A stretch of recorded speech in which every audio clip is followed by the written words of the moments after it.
Welcome to Bedtime Stories on Canvas, a quiet little place where gentle stories and the soft movement of paint across a canvas come together to help you relax, slow down, and peacefully drift towards sleep.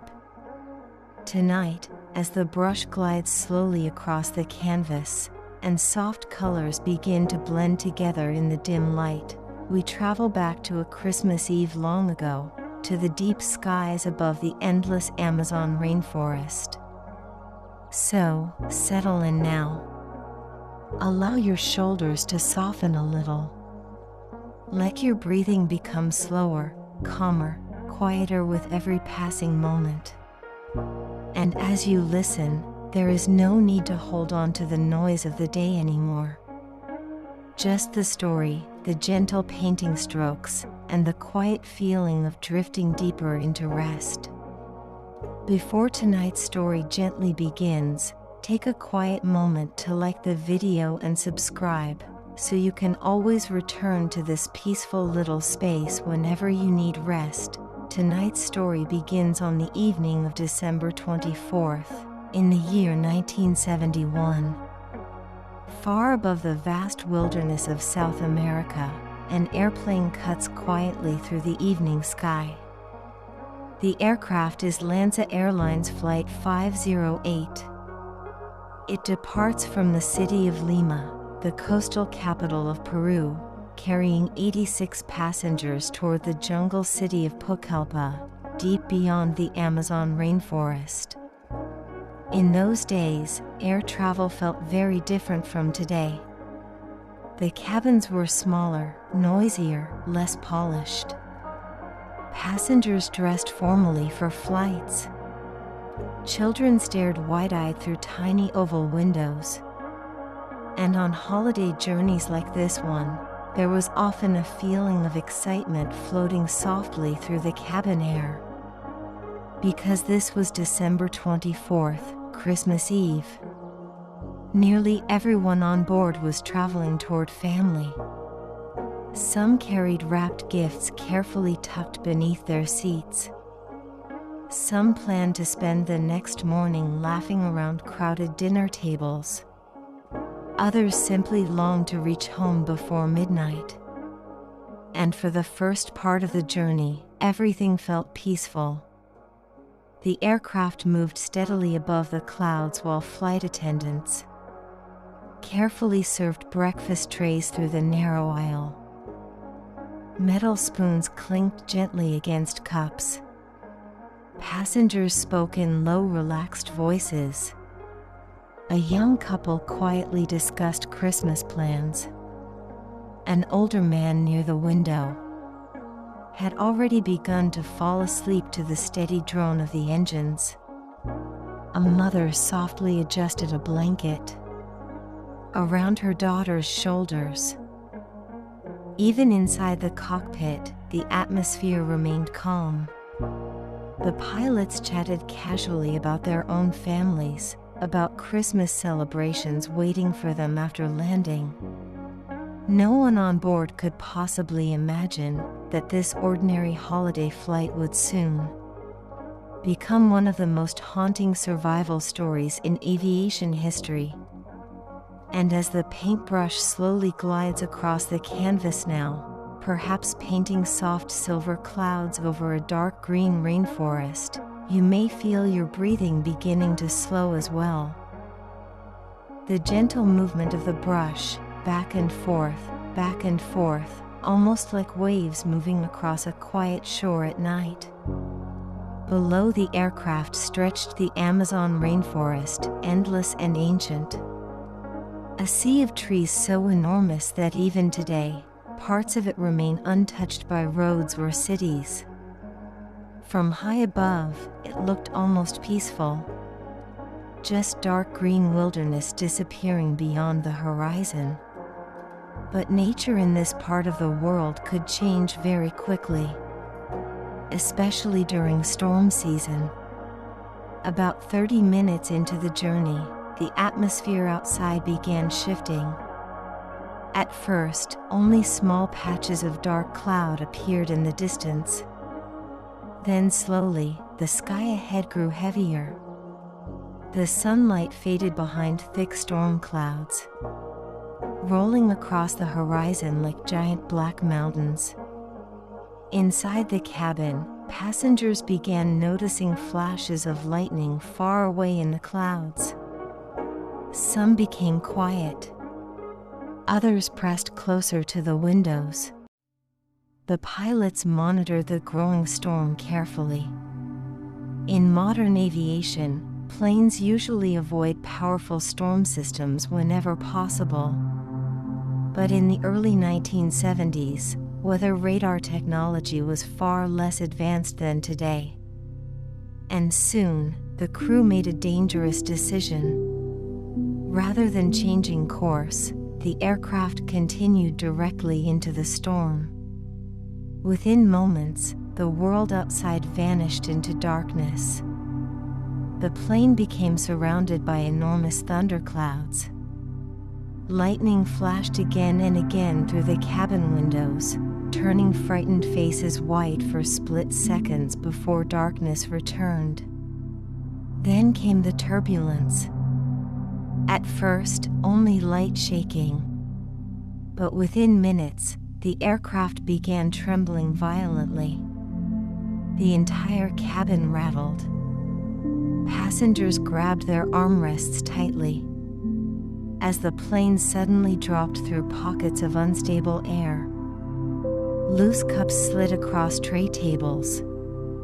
The overhead compartments shook so hard that luggage burst free and crashed down onto passengers below. A child began crying somewhere near the back of the cabin. People who had been smiling only moments earlier now whispered nervous prayers under their breath. The turbulence grew worse and worse. Imagine sitting there in the dim cabin light, unable to see anything outside except violent flashes of lightning, while the aircraft shudders endlessly around you. For nearly 20 long minutes, the storm refused to let go. Thunder roared through the sky. Rain hammered against the aircraft body. The plane twisted and shook high above the endless Amazon jungle below. And as the colors now spread slowly across the canvas, perhaps blending together beneath the soft movement of the brush, you may notice your thoughts beginning to drift farther away from the waking world. The story grows darker, but your body grows calmer, heavier, sleepier. And then, at 20,000 feet above the earth, something terrifying happened. A brilliant bolt of lightning suddenly struck the aircraft directly. The lightning strike was unlike anything the passengers had ever experienced before. For one blinding instant, the entire sky outside turned white. Then came a deafening explosion. The bolt had struck the airplane's right wing directly, and almost immediately, fire erupted across the metal surface. Passengers sitting near the windows screamed as orange flames began tearing through the darkness beside them. Inside the cabin, panic spread in seconds. The aircraft shook violently now, far worse than before. And then, something unimaginable happened. The right wing, already damaged by the lightning strike, began breaking apart. Metal twisted in the storm. A section of the wing suddenly ripped away from the aircraft completely, disappearing into the black clouds below. At the same time, pieces of the left wing also began failing under the stress. The airplane was no longer truly flying anymore. It was falling apart in midair. And all of this happened only minutes before landing. Just 20 minutes away from reaching the city of Pucallpa, the aircraft began breaking into pieces. Nearly 10,000 feet above the Amazon rainforest. Far below, hidden beneath layers of storm clouds, stretched one of the most isolated jungles on Earth. A place so enormous and dense that entire airplanes could vanish there without leaving a trace. On the ground, air traffic controllers watched their radar screens carefully. Then suddenly, the small glowing dot representing Flight 508 disappeared. Gone. At first, some hoped it was only a radar malfunction. Others wondered if perhaps the pilots had managed an emergency landing somewhere beyond the storm. But slowly, painfully, reality became impossible to ignore. The aircraft had crashed. And somewhere deep inside the Amazon rainforest, dozens of lives had vanished into the wilderness on Christmas Eve. As the brush softly drifts across the canvas now, perhaps painting dark endless jungle trees, you may notice your body becoming heavier against the bed beneath you. The storm in the story continues, but here, in this quiet room, you are safe, warm, relaxed. Now I gently request you to take a quiet moment to like the video and subscribe this channel for more mysterious stories. In the days that followed, Peru launched one of the largest search operations in the country's history. Rescue teams flew over endless sections of rainforest searching for any sign of wreckage. But the Amazon is not an easy place to search. The jungle below formed a thick green ceiling, so dense that from the air, almost nothing beneath it could be seen. Trees rose more than 100 feet high. Rainstorms came and went constantly. Rivers twisted through the forest like giant dark snakes. And somewhere underneath all of it, the remains of Flight 508 waited silently. Eventually, after days of searching, rescue workers finally discovered the crash site. What they found there felt almost unreal. Pieces of the aircraft were scattered across the jungle floor for miles. Broken metal hung tangled between enormous trees. Suitcases had burst open during the fall. Clothing fluttered gently from branches high above the forest floor. And strangely, Christmas gifts wrapped only hours earlier now dangled from trees throughout the jungle, almost as though the rainforest itself had been decorated for the holiday. It was a haunting sight, beautiful in a strange, heartbreaking way. Tiny reminders that just hours earlier, this had been a normal holiday flight, filled with ordinary people thinking about family dinners, laughter, and Christmas morning. Rescue teams searched desperately for survivors. Day after day, they called out into the jungle, but no answers came back. Eventually, the terrible conclusion settled over everyone involved. There were no survivors. How could there be? After all, the aircraft had broken apart nearly 10,000 feet above the ground. No human being could survive such a fall. At least, that is what the world believed. But hidden far away beneath the thick Amazon canopy, someone was still alive. A 17-year-old girl. Alone. Injured. Surrounded by one of the most dangerous jungles on Earth. Her name was Julianne Coeck.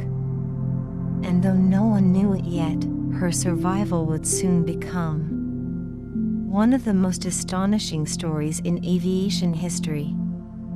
Julianne had been traveling with her mother, Maria. Together, They were flying toward a biological research station deep inside the Amazon rainforest called Panguana. The station had actually been established by Julian's parents themselves. Both of them were zoologists, scientists who devoted their lives to studying animals and the hidden ecosystems of the rainforest. The plan had been simple. The family would reunite there and celebrate Christmas together surrounded by nature. Originally, Julian and her mother were supposed to travel earlier, but life, as it often does, changed their plans at the last moment. Julian had stayed behind for her school graduation, celebrations and prom events. By the time they were finally ready to fly, most reliable airlines were completely booked because of the Christmas holidays. Only one option remained: Lanza Airlines. And that decision would change everything. Julian's father had warned them many times about the airline. He deeply distrusted it.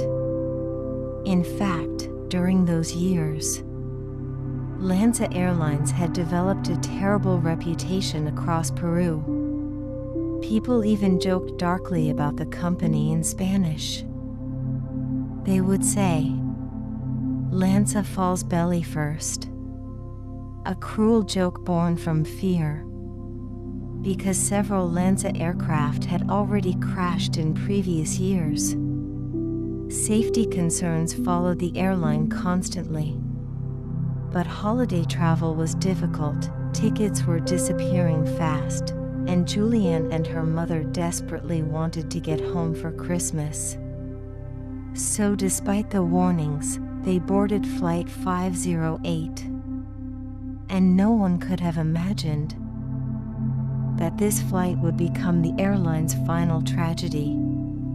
As softer colors now begin blending across the canvas once more, perhaps deep jungle greens beneath quiet moonlight, allow your thoughts to drift slowly with them. And if you're still listening closely, don't forget to softly subscribe before we continue. The rainforest below grows darker, the story grows quieter, and somewhere in that endless jungle, a single survivor slowly begins to open her eyes.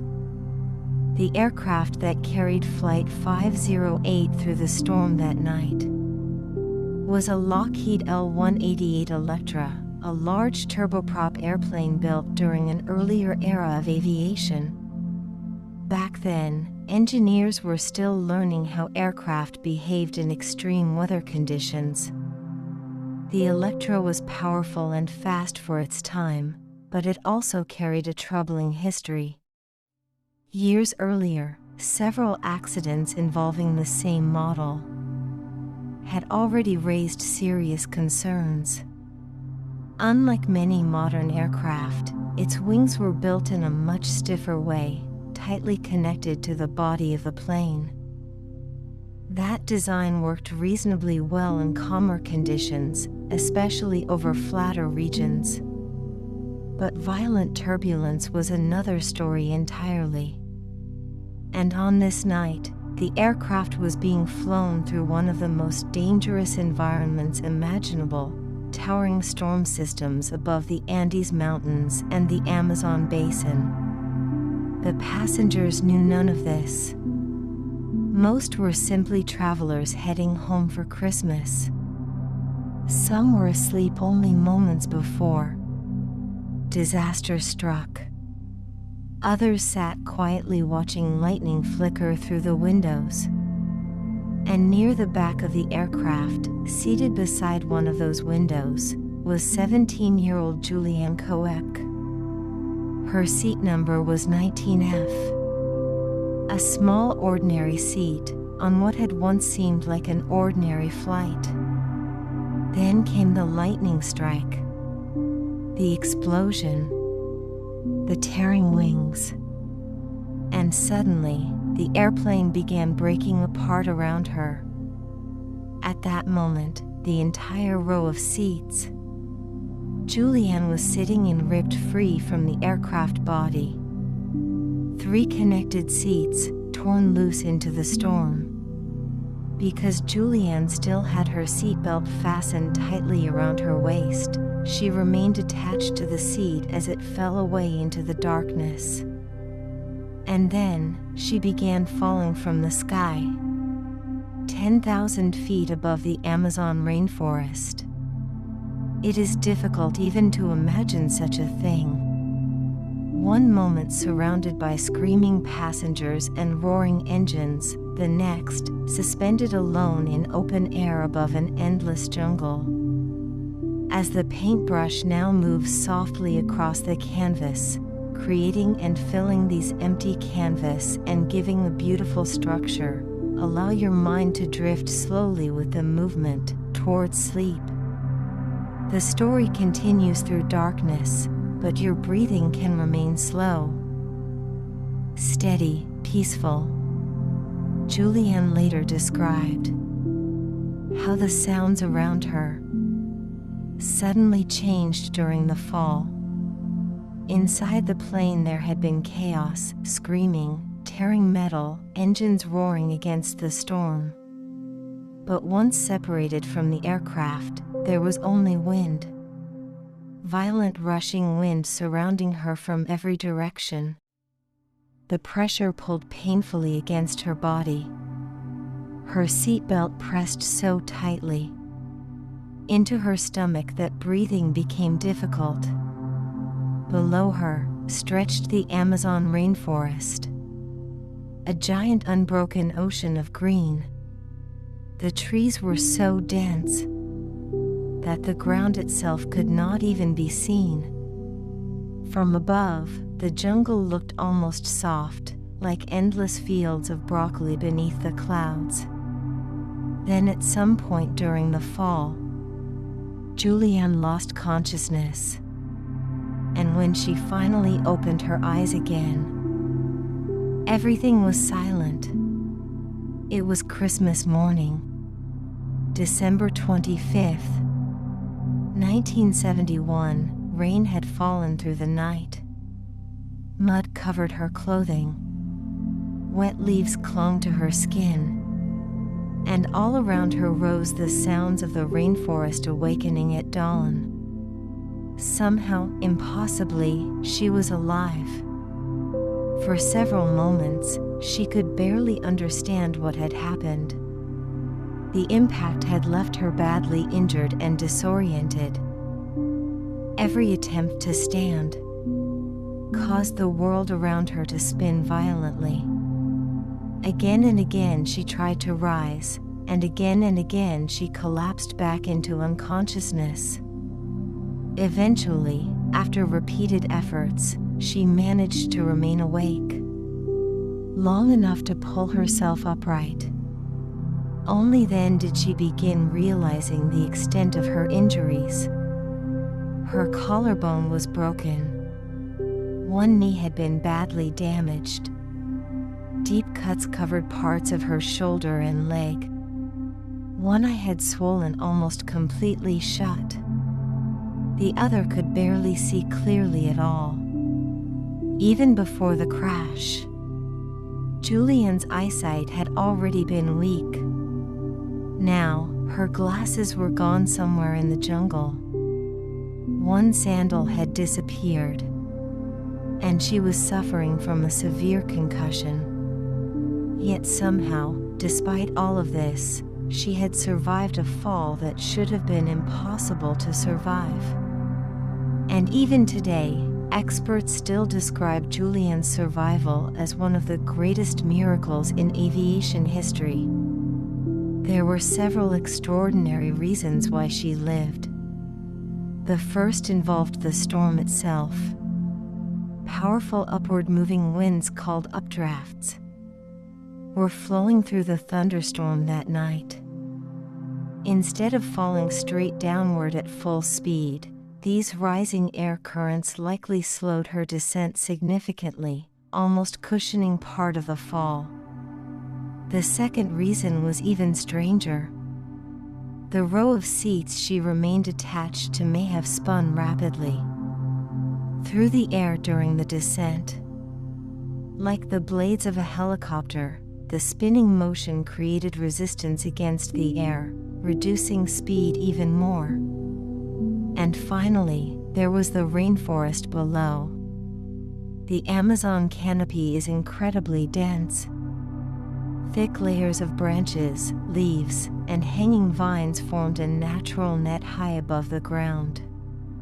Instead of striking solid earth directly, Julianne crashed through layers of vegetation that absorbed much of the impact little by little.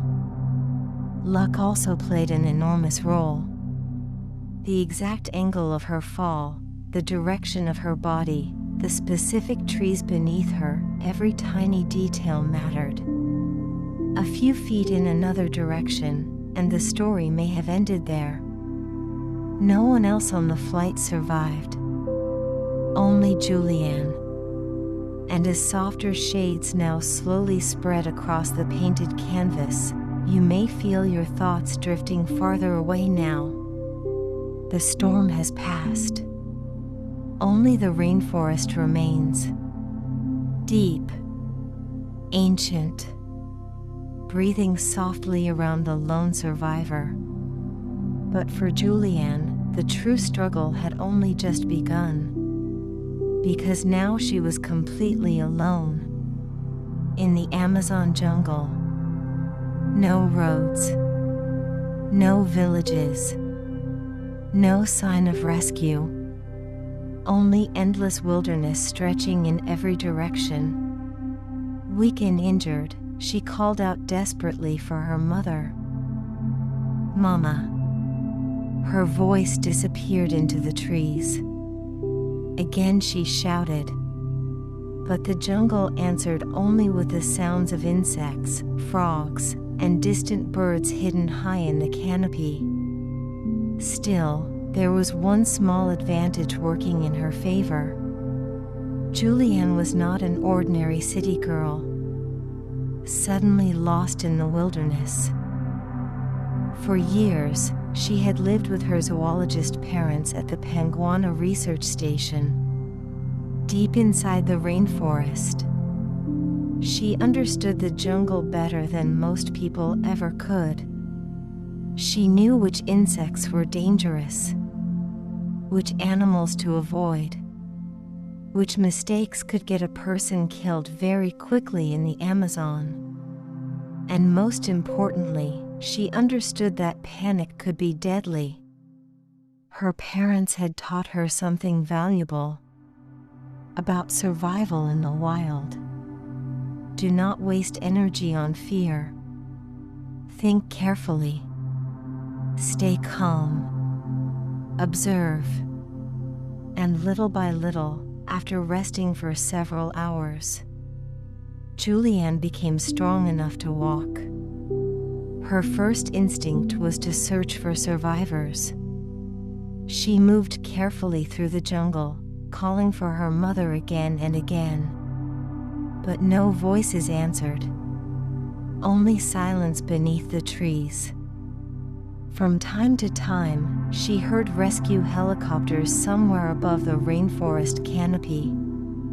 The sound filled her briefly with hope. But the Amazon forest was simply too dense. From above, rescuers could barely see the ground at all. Julianne realized something terrifying. No one was coming for her. If she wanted to survive, she would have to save herself. Water and food now became her most immediate concerns. And here, her calm thinking helped her once again. Drops of rainwater still rested on leaves around her. She carefully licked the water from them to ease her thirst. Then she began searching for food. Many people imagine the Amazon rainforest as a place overflowing with fruit and edible plants everywhere. But the reality is very different. The jungle is so thick, Very little sunlight reaches the forest floor. Most edible fruits grow far above, nearly 20 meters high in the canopy. Down below, there is surprisingly little to eat. And somewhere beneath those endless trees, a wounded 17-year-old girl began one of the most extraordinary survival journeys the world has ever known. If you're still here listening and watching this mystery, then let me know your thoughts about it. What a person can do to survive in this vast forest. What can be the options to remove hunger, which is edible and gives the energy? So Julianne forced herself to think carefully before touching anything. At one point she discovered several mushrooms growing from the damp forest ground. To someone desperate with hunger, they may have looked tempting, but Julianne had spent enough time around rainforest biology to know something important. In the jungle, curiosity can kill very quickly. Many tropical mushrooms are poisonous. Some can damage the nervous system within hours. Others shut down the liver slowly and painfully. So despite her hunger, she left them untouched. A little later, she came across a box of Italian fruitcake that had fallen from the aircraft during the crash. For a brief moment, it must have felt almost comforting. A tiny reminder of civilization, of Christmas, of the world she had fallen from. But the heavy rainforest rain had already soaked the cakes completely. The food had spoiled. Not long afterward, she found something else. Among the scattered wreckage, a small packet of candy, only 30 pieces inside. And suddenly, those simple candies became precious. Julianne understood immediately that she had no idea how many days she might remain trapped in the jungle. So instead of eating them all at once, she carefully rationed them. Only a few pieces each day. Small moments of sugar and energy to keep her moving forward. Still attached to her wrist was a watch, given to her by her grandmother. Time moved strangely in the rainforest. Hours blended together beneath the endless green shadows. But that little watch reminded her that days were still passing, even here, far away from the world. Then came the hardest decision of all. Which direction should she go? The Amazon rainforest stretches across millions of square kilometers. A person can walk in circles, there for days without realizing it. For several hours, Julianne wandered near the crash area, weak and uncertain. Then suddenly, she heard water, a faint dripping sound, hidden somewhere beneath the jungle noise. As the brush now slowly paints this beautiful crafted canvas and giving the full picture, Julianne pushed carefully through thick bushes until she found the source. A tiny stream of water emerging from the muddy ground. And in that moment, hope returned. Because her father had once taught her an important rule about surviving in the rainforest. If you are ever lost in the jungle, follow water.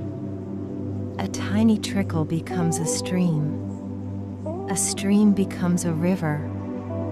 And rivers eventually lead to people, fishing camps, boats, villages, some sign of human life. That single lesson now became her entire survival plan. So Julianne began walking beside the water, step by painful step, deeper into the Amazon, and it is difficult to fully describe just how dangerous that journey truly was. The Amazon rainforest contains some of the most extraordinary and deadly wildlife on Earth. Huge caimans drift silently through dark rivers. Venomous snakes disappear beneath leaves without a sound. Poisonous insects hide on branches only inches away. Spiders larger than a human hand wait motionless in the shadows. And through all of this, walked a 17-year-old girl wearing only one sandal, nearly blind without her glasses, badly injured, and completely alone. She did not know where she was going. She did not know whether anyone would ever find her. Only one thing remained clear in her mind: keep following the water. But survival in the jungle is never simple. Streams do not flow along easy paths. Sometimes fallen trees blocked her way completely. Sometimes thick walls of vegetation forced her to crawl painfully through mud and tangled vines. Wet rocks became slippery traps beneath her injured legs. The rainforest was so dense in places that sunlight barely reached the ground at all. Everything felt green, wet, and endless. Hours passed, and slowly, darkness began returning once more. Julianne looked at her watch. 7 o'clock in the evening. Night was coming, and nighttime in the Amazon changes everything. The jungle grows louder after sunset. Creatures hidden during the day begin moving through the darkness. Rustling leaves suddenly sound dangerous. Every distant cry echoes strangely through the trees. Julianne knew she needed a safe place to rest before full darkness arrived. Her parents had taught her another survival rule years earlier: never sleep in an open area if you can avoid it. Keep something solid behind you, a large tree, a rock, something that prevents an animal from approaching unseen. Her father had even taught her how to make fire using wood and stones. But tonight, none of that mattered. Heavy rain poured through the rainforest once again. Everything around her was soaked. Lighting a fire was impossible.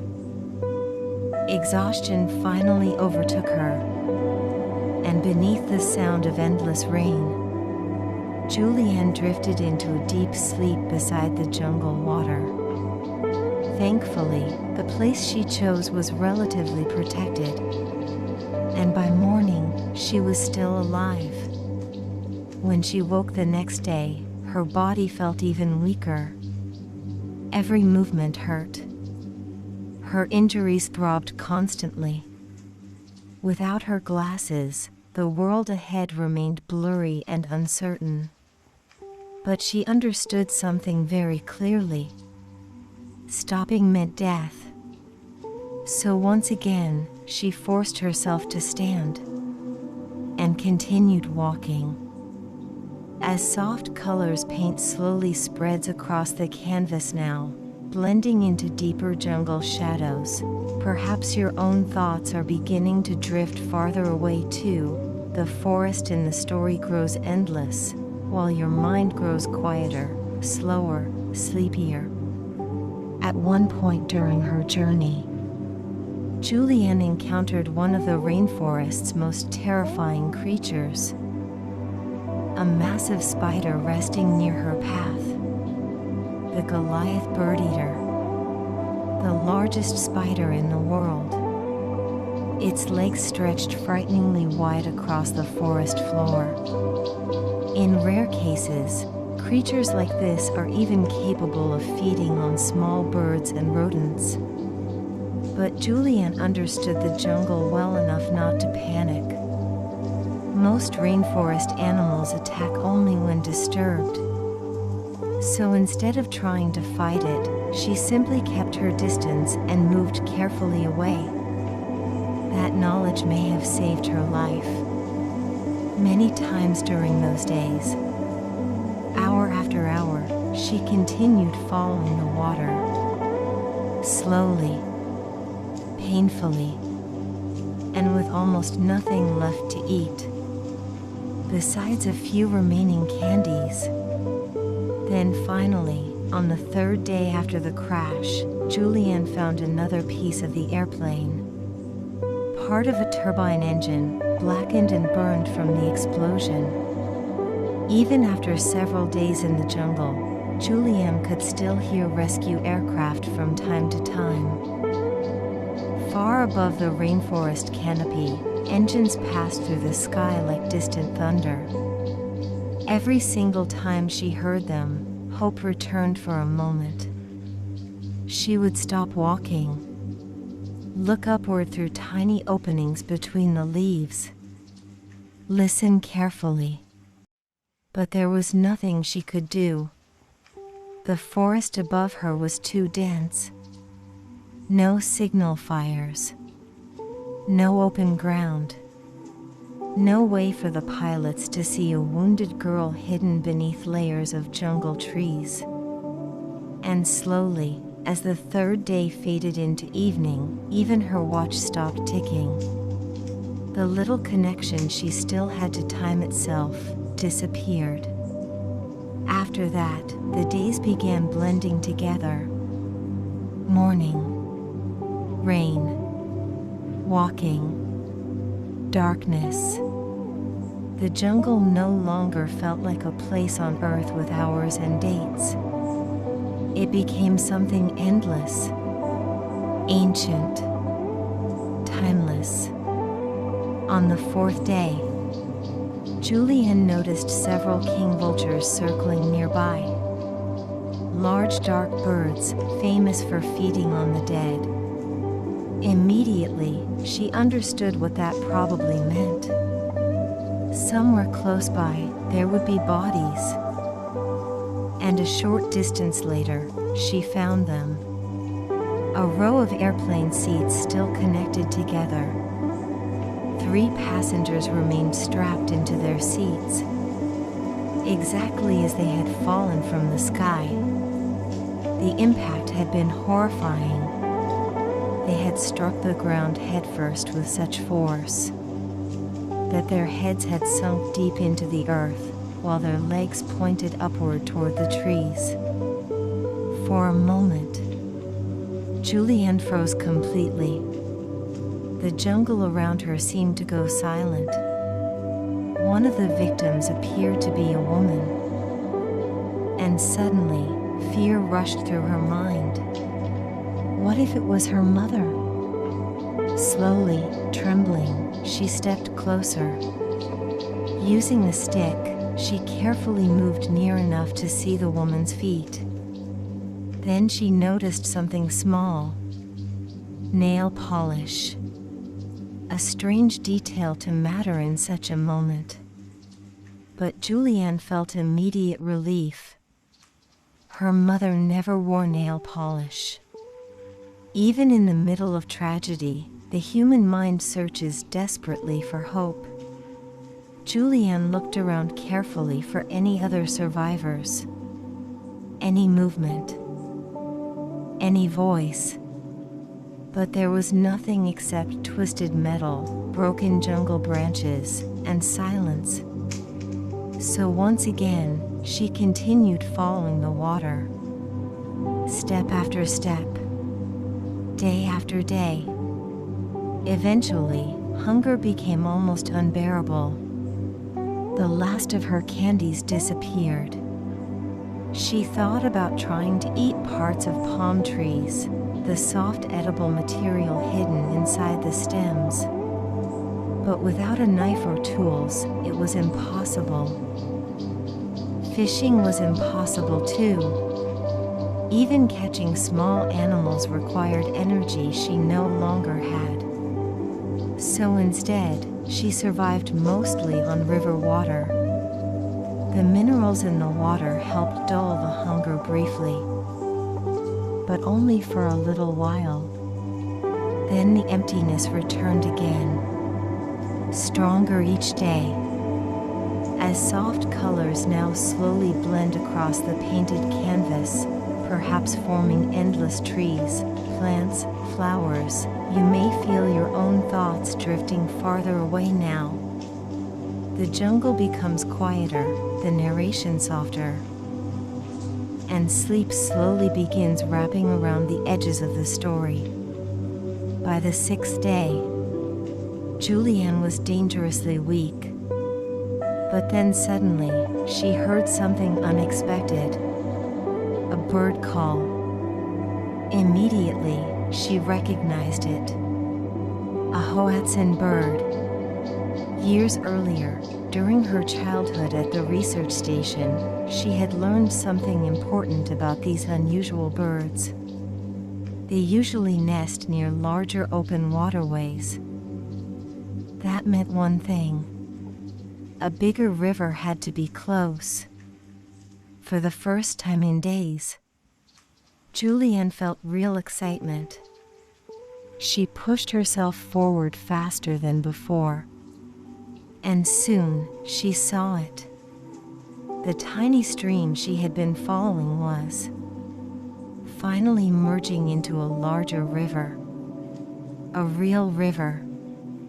Wide, open, alive with flowing water. But reaching it was not easy. The entrance where the stream met the river was blocked by tangled logs, thick bushes, and heavy debris.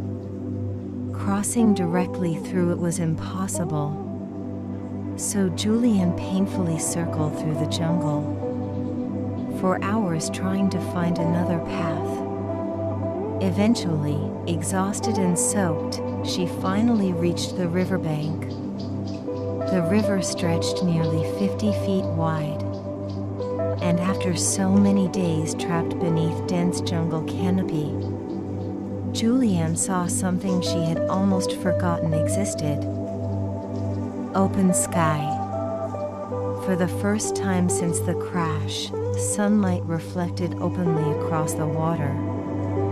But despite the beauty of the moment, there were still no people, no boats, no villages, nothing. Then suddenly, she heard an airplane approaching. This time it sounded much closer. The aircraft passed directly overhead. Julianne became overwhelmed with hope. She screamed, waved her arms desperately, jumped beside the riverbank trying to be seen. But the pilot never noticed her. The plane disappeared into the distance, and with it, her hope faded once again. She waited for another aircraft to return. None did. Hours later, even the distant rescue sounds vanished completely. Only then did Julianne finally understand the terrible truth. The search operation had ended. The world believed everyone aboard Flight 508 was dead. No one was looking for her anymore. And sitting beside that enormous river, surrounded by thousands of kilometers of empty rainforest, Julianne nearly gave up.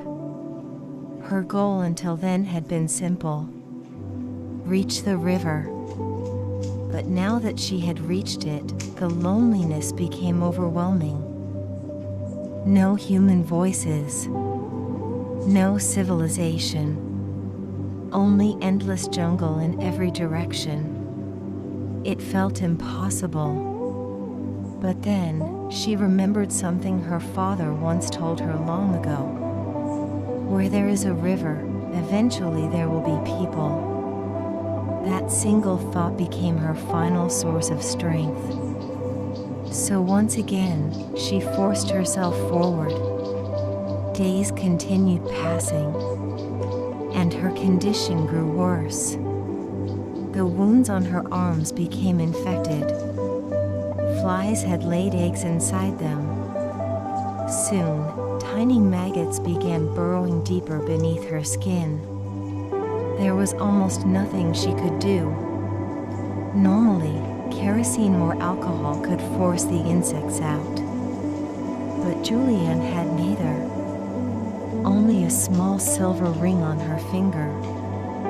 Using the ring, she tried desperately to remove them one by one.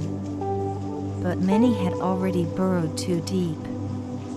She began fearing the infection might eventually cost her entire arm.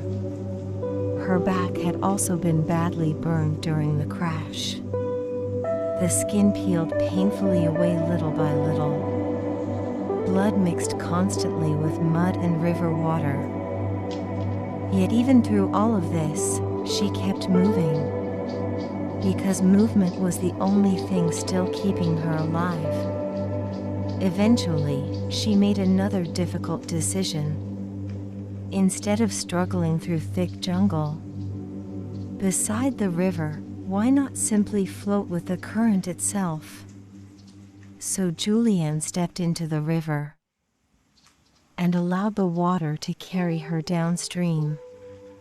Hour after hour, she drifted silently through the Amazon. Sometimes she thought she saw houses in the distance. Sometimes she heard chickens. But none of it was real. Starvation, exhaustion, and infection had begun causing hallucinations. At night, she climbed out of the river to sleep. Then each morning, she entered the water again. The river became both her pathway and her survival. But it was still dangerous. One day, while resting near the bank, she saw a large female caiman moving slowly toward her in attack position. Once again, her jungle knowledge saved her.